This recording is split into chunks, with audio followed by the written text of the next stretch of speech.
Chaitanya Prabhu Nityananda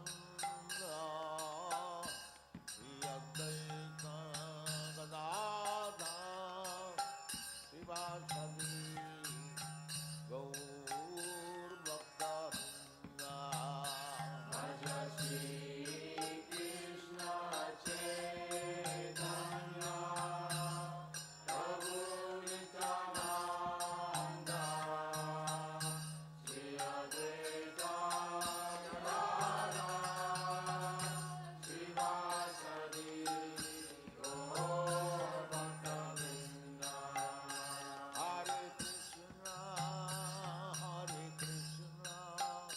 Krishna Krishna Hare Hare Hare Rama Rama Rama Hare Hare Hare Krishna, Krishna Krishna, Hare Hare, Hare Rama, Rama Rama, Hare Hare. Hare Krishna, Krishna Krishna, Hare Hare, Hare Rama, Rama Rama, Hare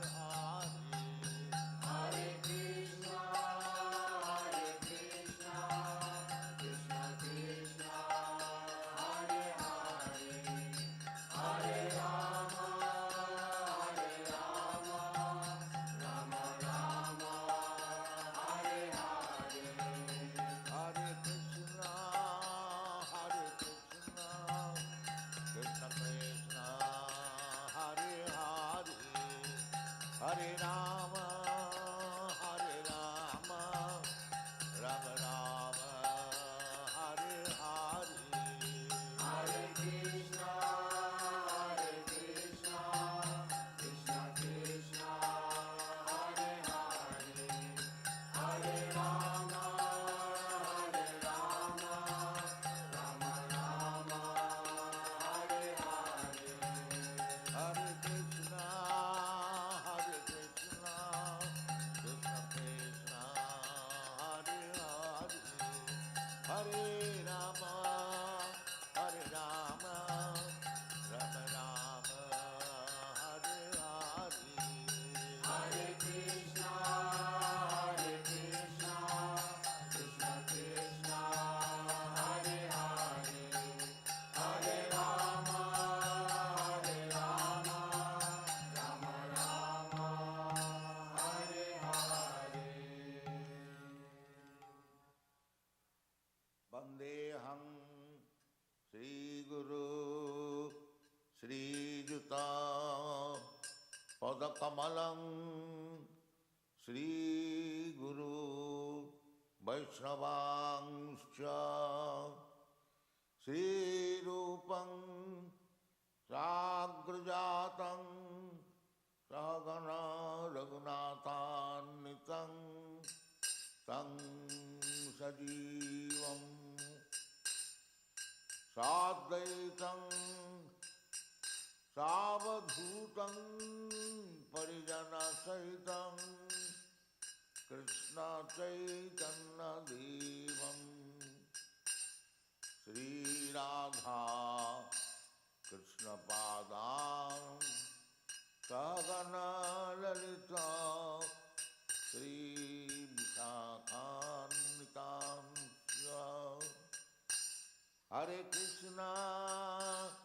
Hare Krishna, Krishna Krishna, Hare Hare, Hare Rama, Rama Rama, Hare Hare. Hare Krishna, Krishna Krishna, Hare Hare, Hare Rama,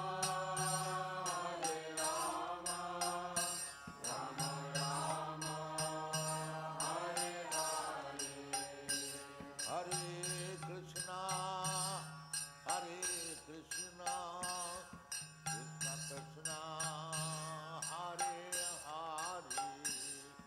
Hare Rama, Hare Rama, Rama Rama, Hare Hare, Hare Krishna, Hare Krishna.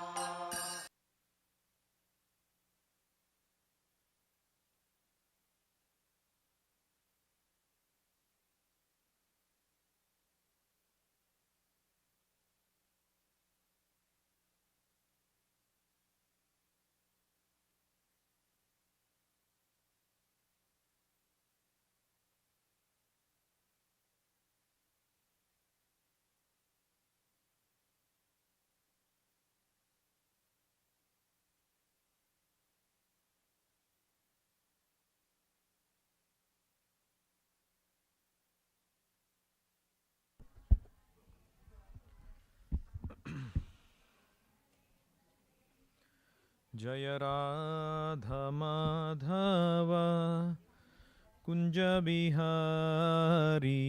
Jaya Radha Madhava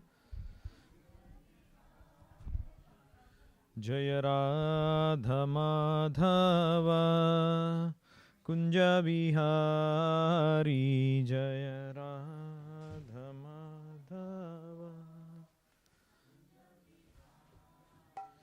Jaya Gopi Jana Vallabha Girivaradhari Jaya Gopi Jana Vallabha Girivaradhari Yashodanandana Vraja Janaranjana Yashodanandana Janaranjana Yashodanandana Vraja Janaranjana Yashodanandana Yamuna Tira Vanachari Yamuna Tira Vanachari Yamuna Tira Vanachari Yamuna Tira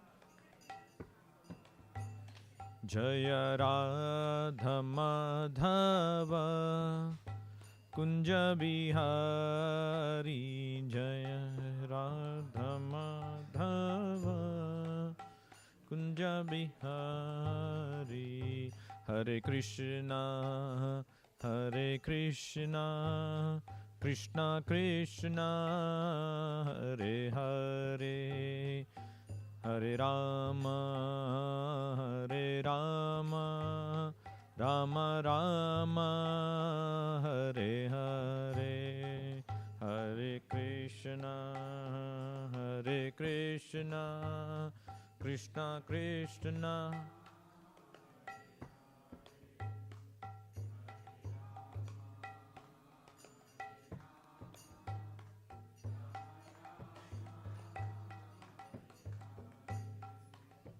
Hare Krishna, Hare Krishna, Krishna Krishna, Hare Hare, Hare Rama, Hare Rama, Rama Rama, Hare Hare, Hare Krishna, Hare Krishna, Krishna Krishna, Hare Hare, Hare Rama, Hare Rama, Rama Rama, Hare Hare, Hare Krishna, Krishna Krishna, Hare Hare, Hare Ram, Ram Ram, Hare Hare, Hare Krishna, Krishna, Hare Hare, Hare Ram, Ram. Hare Krishna, Krishna Krishna, Hare Hare, Hare Ram, Ram Ram, Hare Hare, Hare Krishna, Krishna, Hare Hare, Hare Ram, Ram Ram. Hare Krishna, Krishna Krishna, Hare Hare, Hare Rama, Hare Rama, Rama Rama, Hare Hare, Hare Krishna.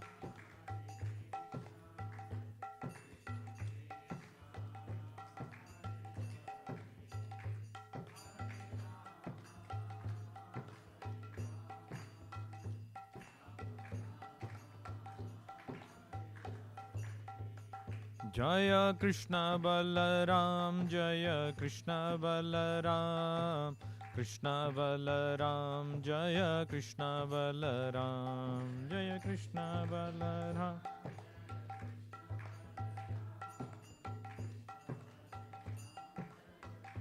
Nitai Gaura Hari Bol, Hari Bol, Hari Bol, Nitai Gaura Hari Bol, Nitai Gaura Hari Bol.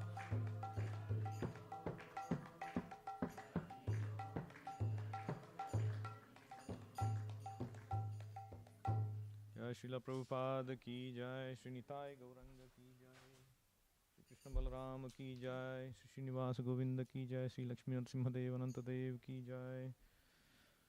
Is it audible? It's low, right? So what can we do about it? Is there anybody?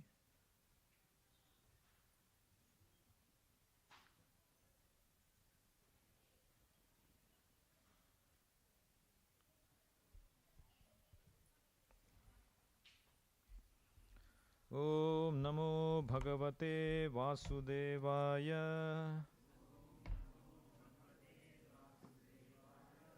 Om Namo Bhagavate Vasudevaya. Om Namo Bhagavate Vasudevaya.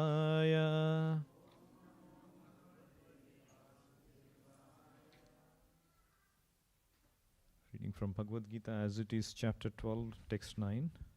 Please repeat. Atha chittam samadhatum na shaknoshi mai sthiram abhyasa yogena tato mamichhaptum dhananjaya. Anyone likes to chant? Atha chittam samadhatum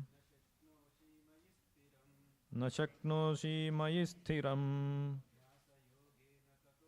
abhyasa yogena tato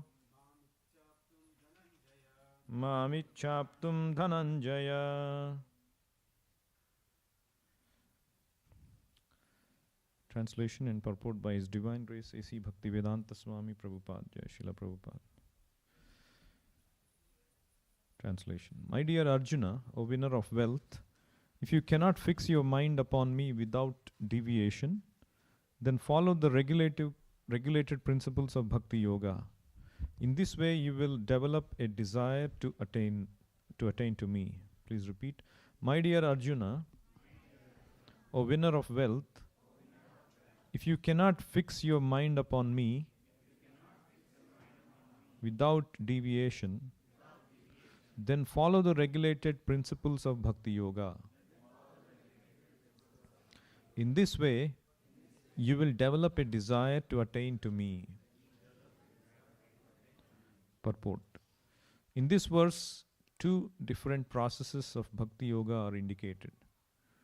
The first applies to one who has actually developed an attachment for Krishna, the Supreme Personality of Godhead, by transcendental love, and the other is for one who has not developed an attachment for the Supreme Person by transcendental love. For this second class, there are different prescribed rules and regulations, which one can follow to be ultimately elevated to the stage of attachment to Krishna. Bhakti Yoga is the purification of the senses.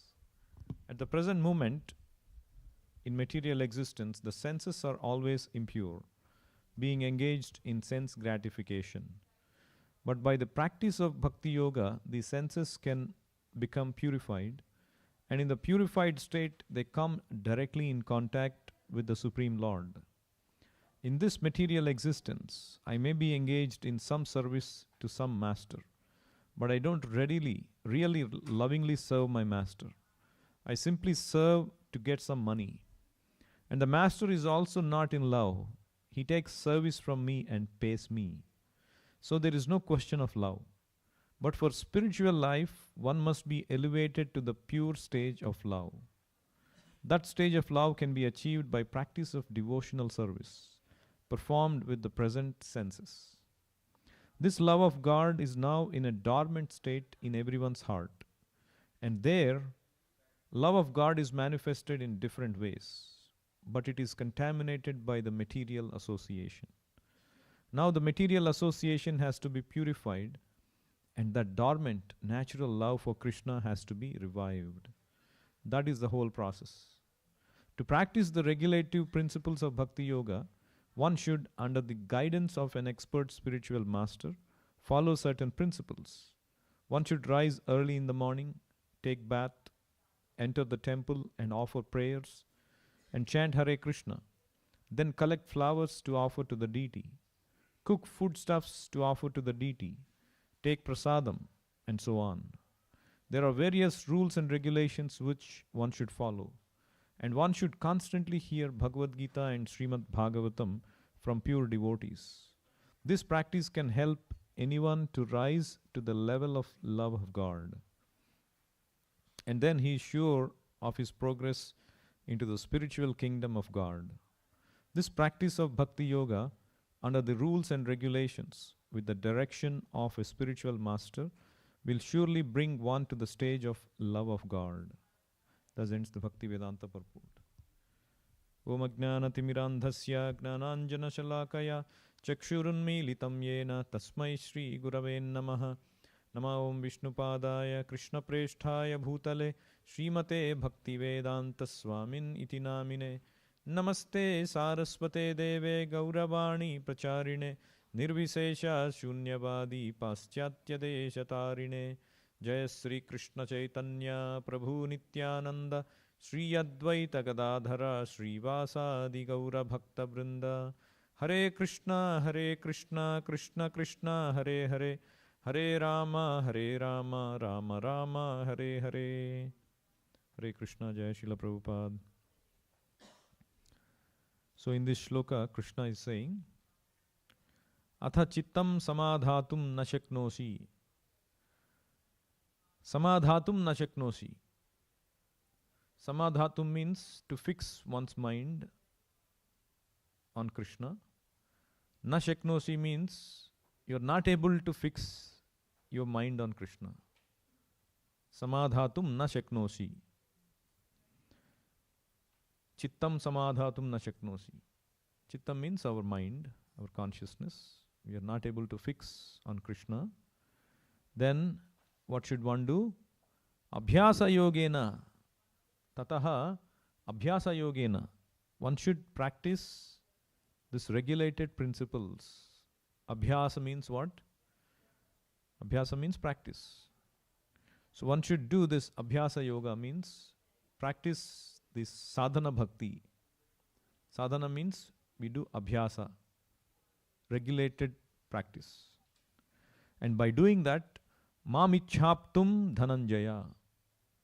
Krishna is speaking to whom? Arjuna, who is also called Dhananjaya. So by doing this abhyasa yoga, regulated principles, you develop a desire to attain me, to develop that attachment for me. Mam ichhaptum. So in our conditioned state,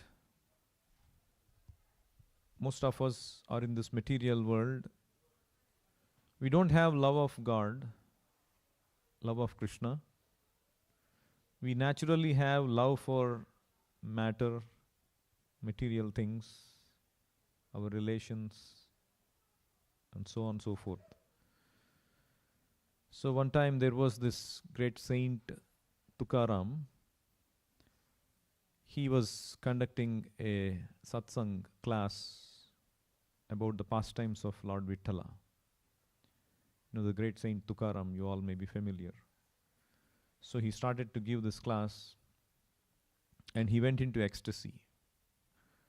The class started early evening and he started to recite the glories of Lord Krishna. And he went into ecstasy. He was going on reciting the glories of Krishna without paying attention to his time. The time passed. 1 hour became 2 hours, 2 hours became 3 hours. And slowly, lots of people gathered initially.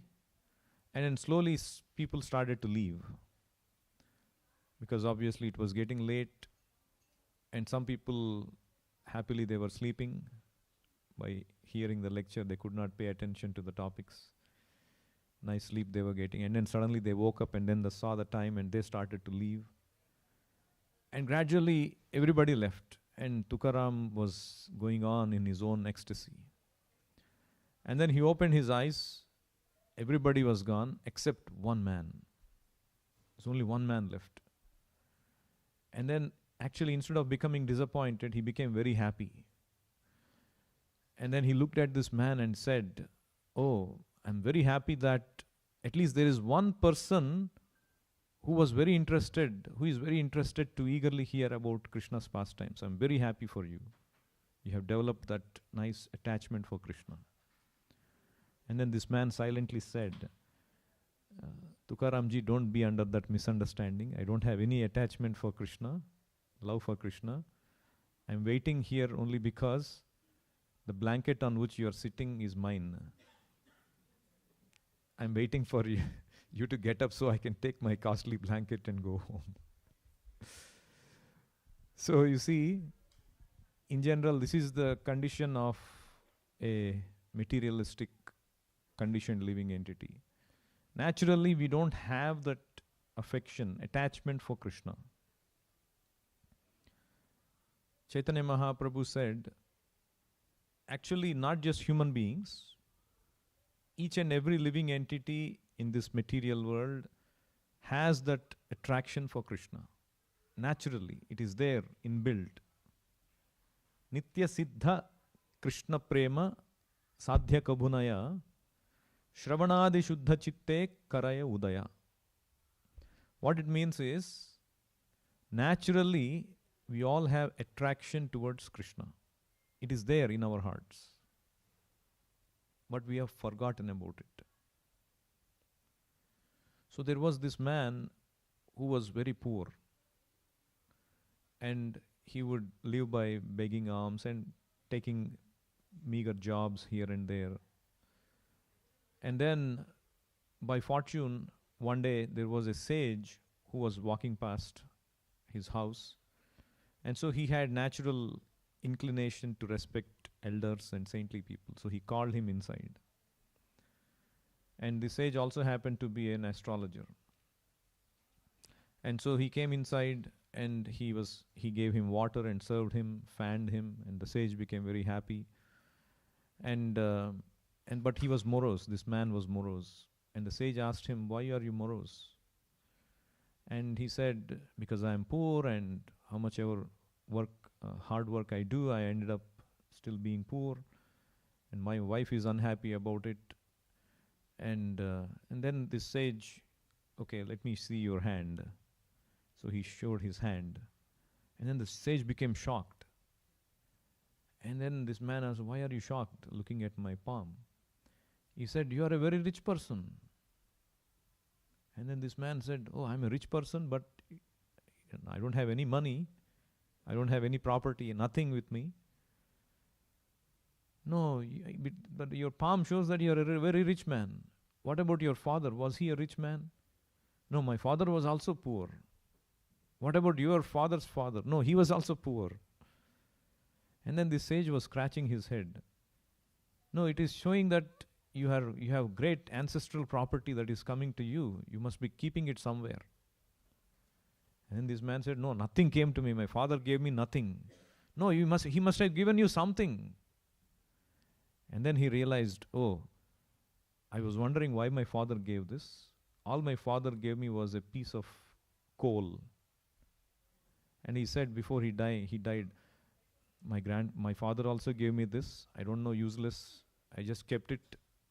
All it gave me was, black marks. Wherever I kept, whenever I touched, it would make me impure. I just kept it at one corner. But as a tradition, I have to pass it on to my son. So I'm dying on my deathbed. So you take this. I don't know, it may be useless to you also. So this is the only thing he gave me. And then the sage said, "Oh, bring it, bring it, bring it." And then he closely examined, and then it fell down. And instead of breaking, usually the coal breaks. It didn't break. And then he realized that it is not an ordinary piece of coal. It is actually touchstone. Touchstone means Chintamani. Anything you touch with it, it turns into gold. It is such a rare possession that your family had. You actually belong to a very rich family. Usually people possess this. It's not an ordinary stone. But because it has been misused and it has not been realized, it has accumulated dust and it has become so black that it appears like coal. And now you need to purify it in order to resurrect its nature as a touchstone. And then the man became very happy, and instantly he became rich upon purifying it. So you see, this touchstone represents the wealth that we have that has been passed down to us. The wealth that we have already is Krishna Prema. It is there with us, but it is lying in one corner and we are not able to realize it, and it has accumulated dust. We don't see it until somebody, a spiritual master, the saintly person, comes and shows it. You are already rich. Materially we may be poor, but spiritually we are all rich with love of Krishna. When Krishna appeared 5,000 years ago, we all know this pastime, Brahma Vimohana Leela, isn't it? So Brahma thought, oh, who is this ordinary cowherd boy? Everybody is saying he is God. He may be misleading a lot of people. Let me go teach him a lesson. Let me bewilder him. So he goes to Vrindavan. He sees Krishna, a small boy, playing like an ordinary boy with his cowherd boys, friends, and rearing these calves and all that. So Brahma wants to teach him a lesson. So Brahma, we know what he does. He steals the calves and the friends of Krishna. And so Krishna, by the time he comes back, he sees all of them are gone. And then he realizes immediately this is the work of Lord Brahma, who could not realize that it is Krishna, the Supreme Lord himself, who has come. So Brahma was thinking, I will bewilder this boy, I will teach this boy a lesson, but Krishna decided to bewilder Lord Brahma himself. And so what did Krishna do at that time? Anybody knows what Krishna did? He incarnated, he expanded as these boys and the calves, everybody who was missing, Krishna expanded exactly like them. He looked exactly like them, including the calves and these boys. And so Brahma went, he said, let me keep them for some time and I'll come back and see how Krishna becomes mad and crazy and all that. So Brahma's one moment is actually one full year on this planet. Because as you go in the higher planets, the time dilates. So Brahma's one moment is actually 1 year for us. Like the demigods, 1 day, 12 hours, is like 6 months in this planet. So Brahma went for a moment, and then Krishna has expanded into all these things. And now they all returned home. These cowherd boys, calves, they all returned home. And then these parents of these cowherd boys They were showering so much of affection on these children like they had never did. And then Mother Yashoda and Nanda Maharaj, they are watching and they are talking, hey, have you seen recently some magic spell is going on, and this, we have never seen such an affection that, these parents were showing on their children. Something unusual is happening. And then one day, this is from Krishna book, it is described here. So while this is happening, one day, a few days before the year has passed, the Brahma's time for that, keeping them hidden, Krishna and Balarama were maintaining the calves in the forest when they saw some cows grazing on the top of Govardhana hill. So they were grazing these calves. Mind you, these calves are nothing but Krishna, right? But these calves saw these cows on the top of Govardhana hill. And the cows also could see down into the valley where the calves were being taken care by the boys. And suddenly, on sighting these calves, the cows began to run towards them. They leaped downhill with joined front and rear legs. The cows were so melted with affection for the calves that they did not care about the rough path from the top of Govardhana hill down to the pasturing ground. It was full of rough path, but the cows didn't care. They approached the calves with their milk bags full of milk, and they raised their tails upwards. When they were coming down the hill, their milk bags were pouring milk on the ground out of intense maternal affection for the calves. See, here is the point. They had huge maternal affection for the calves, but the surprising thing is, although they were not their own calves, you see, they were not their own calves, but these milks, these cows, they were running as if they were their own calves. These cows had their own calves, and the calves that were grazing beneath Govardhana hill were larger. They were not expected to drink milk directly from the milk bag. They were satisfied with the grass. Yet all the cows came immediately and began to lick their bodies, and the calves also began to suck milk from the milk bags. There appeared to be a great bond of affection between the cows and the calves. So why is this happening? Why is this happening, this unusual thing? Because the calves are nothing but Krishna. The cows felt unusual attraction which cannot be stopped. And then when the cows were running down from the top of Govardhana hill, the men who were taking care of them tried to stop them. Older cows were taken care by the men, and the calves were taken care by the boys, and they were kept separate, so the calves don't drink all the milk. So the men, they could not stop, they failed. They felt ashamed and angry. They were very unhappy. But when they came and saw what is happening, they saw this children taking care of the calves, right? See, now another unusual thing. They became very angry upon these cows, that they could not control these cows after so long of taking care. And these cows came down and they followed them angrily. And then they saw this is happening. The cows are licking the bodies of their calves and giving milk, and the calves who are not their children, they were taking milk. And now what happened? These men, they saw these cowherd boys. Right? So now see what happens. Although the men came down disappointed, baffled and angry, as soon as they saw their own children, their hearts melted with great affection. At once their anger, dissatisfaction and unhappiness disappeared. They began to show paternal love for the children, and with great affection they lifted them in their arms and embraced them. They began to smell their children's heads and enjoy their company with great happiness. After embracing their children, the men took the cows back to the top of the Govardhana hill. And along the way, they began to think of their children, and affectionate tears fell from their eyes.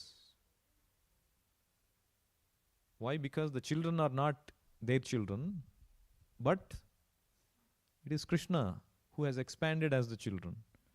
And now all Krishna obviously knows what is happening. But who is the person who does not know all these things happening next to Krishna? Balram. Because Balram was not there during that Brahma Vimohan Leela. So he didn't know what all happened. But he is seeing in amazement. So when Balarama saw this extraordinary exchange of affection between the cows and the calves, and between the fathers and their children, when neither the calves nor the children needed so much care, they didn't need so much care, they were all grown up. He began to wonder why this extraordinary thing had happened. He was astonished to see all the residents of Vrindavana so affectionate to their own children, exactly as they had been to Krishna. So, and then he realized, he concluded that extraordinary show of affection was something mystical, either performed by the demigods or by some powerful man. And then he concluded that this mystical change must have been caused by Krishna, whom Balarama considered his worshipable personality of Godhead. So, and then Balarama inquires from Krishna about the actual situation. What is this all happening? And they're all you yourself are playing these calves and the boys. What is the mystery of the situation? And then Krishna explains the whole situation to Lord Balarama. So you see how that natural love for Krishna is there in all the living entities. The Acharyas, our Acharyas are so good in finding appropriate verses from scriptures. So in Vishnu Purana, there is this extraordinary example. One time I was talking to some youngsters in a college, and I asked one, why not many people are coming to the sessions. They said, no, they are interested in so many things. And I asked, what are they interested usually? People, they read so many books. And so what is their favorite genre? Oh, romance. They want to read the novels about romance. And then I was thinking, that same thought the Acharyas have given in some of these verses. See what Vishnu Purana says. It's a very interesting shloka on the genre of romance. We could have never thought that such a genre existed in scriptures.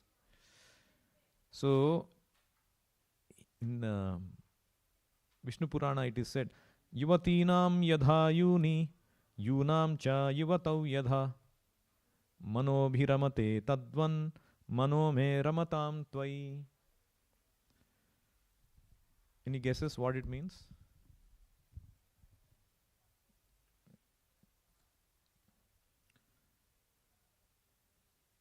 So, what it means is, just as the minds of young women take pleasure in thinking of young men, and the minds of young men take pleasure in thinking of young women, kindly let my mind take pleasure in you, Krishna, in you only.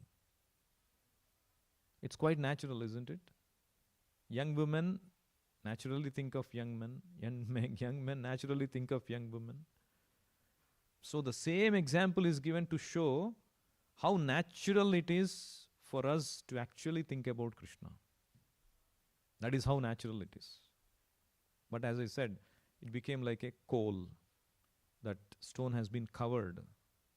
So we are now covered by that impurities. So we cannot see that natural affection. So what this shloka is saying is, in order to unearth that natural affection for Krishna, we need to follow this Abhyasa Yoga. Abhyasa Yoga means rules and regulations. Prabhupada gives a very nice practical example.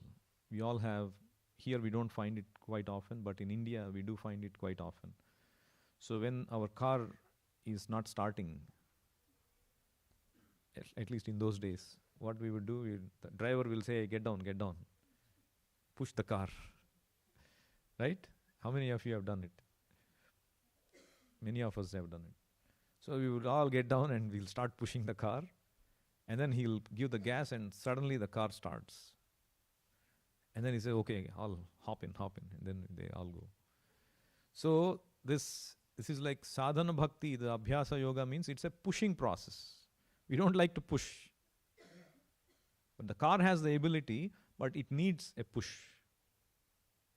So this abhyasa yoga is like the push.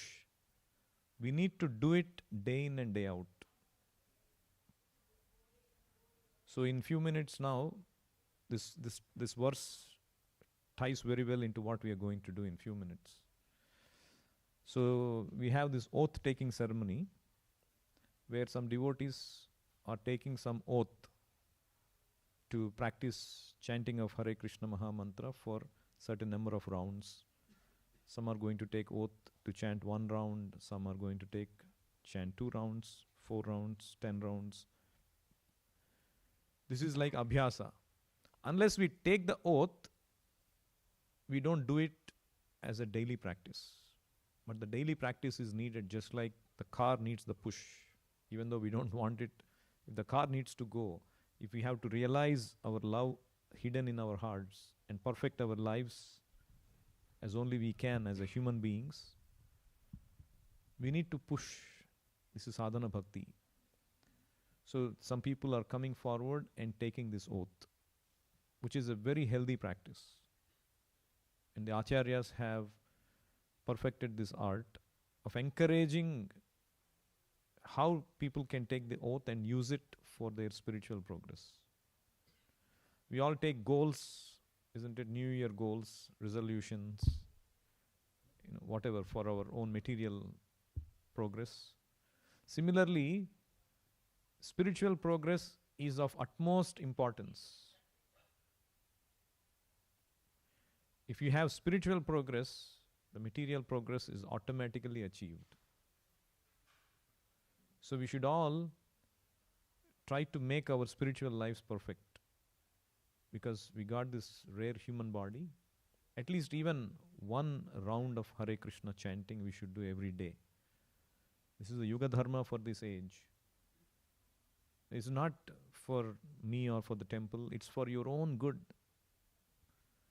And this is a prescription of Bhagavad Gita. Because we don't have that natural affection for Krishna, take these goals so you can naturally get to that stage of loving attraction for Krishna. By chanting, our senses become purified. Sarvopadhi vinirmuktam tat paratvena nirmalam hrishikena hrishikesha sevanam bhakti ruchyate. Real bhakti means to engage our senses in serving the master of the senses. That is the real sardhaka of our senses. Right now, we are serving our senses for our sense gratification. But the real purpose of our senses is to engage the senses in Krishna's service. That's what actually gives us pleasure. Right now, we are feeling sense gratification as pleasure. It's not actually pleasure. It is like a itching sensation. You get the itching sensation and then you itch, and then it gives you some kind of a satisfaction. You scratch and then it gives you some kind of a pleasure. So sense gratificatory pleasure is like that scratching pleasure. But if you keep on scratching, what will happen? It'll cause, the skin will burn, skin will tear, injury. So any sense gratification you do overly, it will cause distress. So serving Krishna is not that kind of a sense gratificatory pleasure, scratching pleasure. It's actually true pleasure. Because we don't know that, we are falling trap for this ulterior pleasure. So by chanting, we will come to that stage. We'll get purified of our tendencies. So we'll come to the stage of finding what is the real happiness. So please do take this oath and encourage those who take this oath. So if you are interested, our team will be there to help you how to take this oath, what is the process. It's very easy. One round takes only about 7 minutes. Every day, 24 hours, spending 7 minutes for our own spiritual growth is nothing. It is the best investment you can ever do. So we'll stop here, and our team will announce the next step about this ceremony. And for those who are interested in subscribing to our groups and want to progress spiritually, please contact our team. They'll happily enroll you. So she's holding that placard, you can see backside. So new visitors, collect your gift there. And if you have any spiritual Q&A also, we'll be able to clarify. So after the oath ceremony, we'll have the Arati, but I'll read out the feast sponsors today. Lakshmi Devi Buchireddy, Sushma Srivastava, Atin and Swati. I don't know if I'm reading it right. So thank you for your sponsorship. When the Arati starts, you can go in front of the altar after this ceremony, and the Pujari will do special puja for you. Hare Krishna.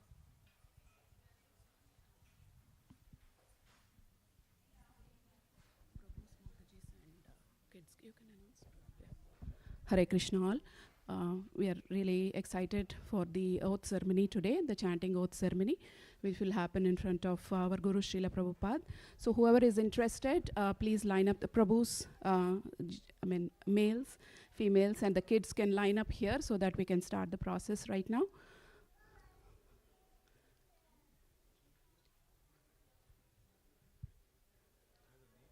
Yeah, we can read out the names.